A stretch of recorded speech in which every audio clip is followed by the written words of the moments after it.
The Great Lakes are filled with thousands of shipwrecks, ship disappearances, and mysteries.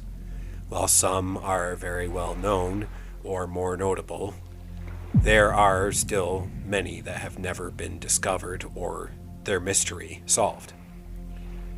In particular, today's ship, at least in my opinion, is a very peculiar ship disappearance and sinking ultimately on Lake Superior. The Cgs Lambton was built in 1909 by the Department of Marine and Fisheries. She weighed 323 tons, she had a length of 108 feet, a beam of 25 feet, and a draught of 13 feet. She also was operated by a crew of 22. The Lampton was a lighthouse tender, and the lighthouse tender ship would transport lighthouse keepers to and from their lighthouses. For an example, the Caribou Island lighthouse needed to be well kept and tended, and the Lampton would transport the keepers to and from their destination.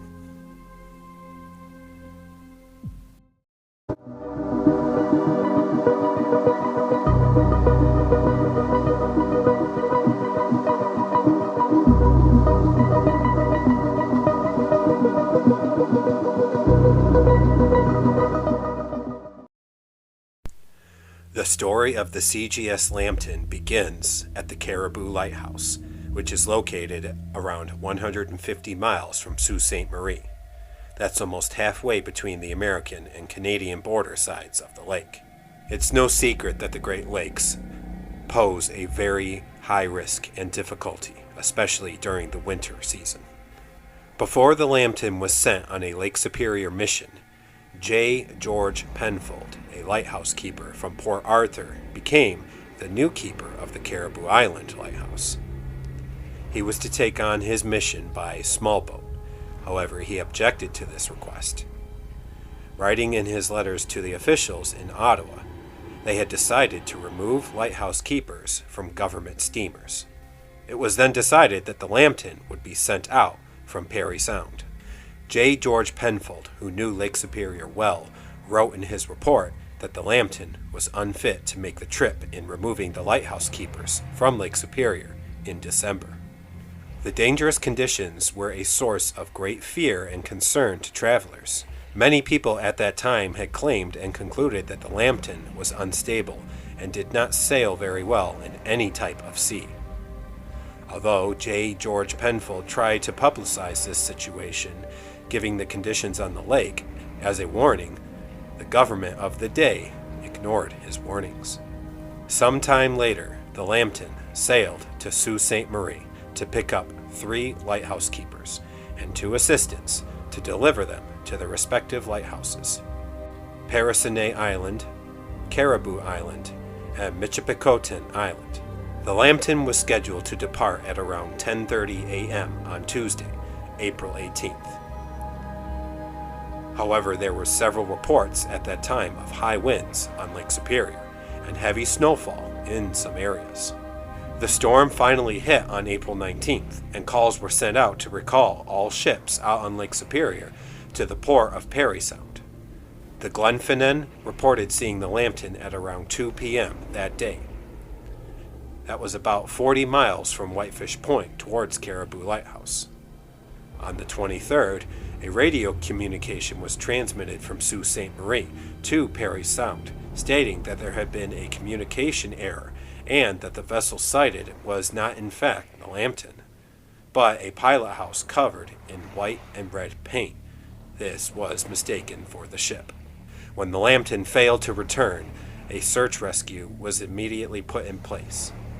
There was a thick fog, and numerous other weather events were also making the search for her very difficult at that time. After about an hour and a half, they arrived at the place where they thought the Lampton would show up. However, there was no sign of her. The ships and searchers subsequently searched Montreal Island, Lizard Island, Leech Island, and all along the main shore of Gargantua. However, still, nothing was located. On April 29th, the search was still active. And finally, on the 30th, the search team concluded that there was little hope for the Lampton, or the survival of her crew for that matter. Again, on April 18th, 1922, the Lampton had departed from Sault Ste. Marie, Ontario, with her keepers for the lighthouses. She traveled through Whitefish Bay in the company of two other vessels, the Glenfinnan and the Glenlivet, and sometime during the day, the Lampton and the Glenfinnan actually collided. The Lampton also broke her steering gear in that collision, and she was forced to proceed with improvised repairs.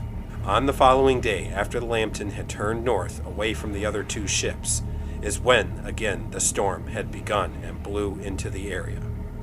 This storm whipped up winds as high as 60 miles an hour. And following the storm, again, it was reported that the lighthouses that the Lampton was scheduled to visit were not lit, and again, she did not show up.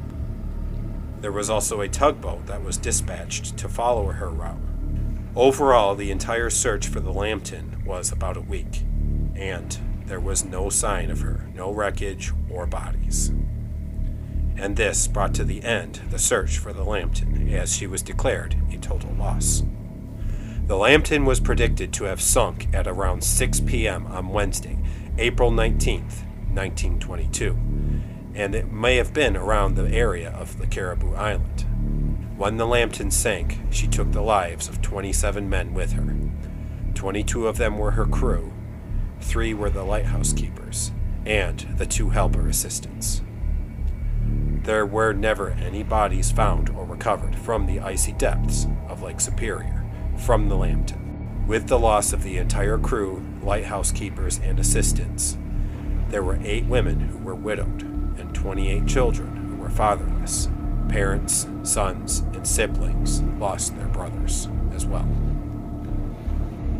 The wreck of the Lampton has never been found, and this is a very mysterious shipwreck, ship disappearance, although it's probably safe to say she sank out there on Lake Superior because there was no wreckage found, there were no bodies found, nothing, so she probably sank right to the bottom.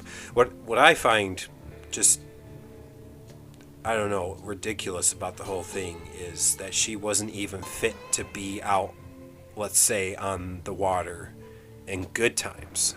It was still a bit of a risk to have her out there.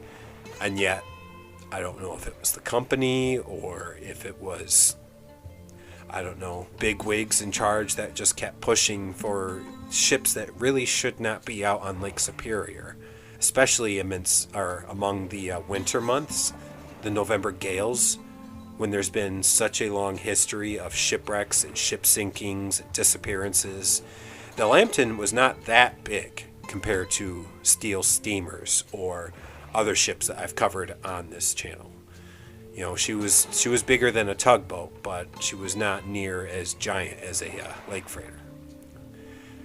But with each story I cover on here, it never ceases to amaze me, whether it's greed or trying to squeeze in that one last shipping season to get that last money in.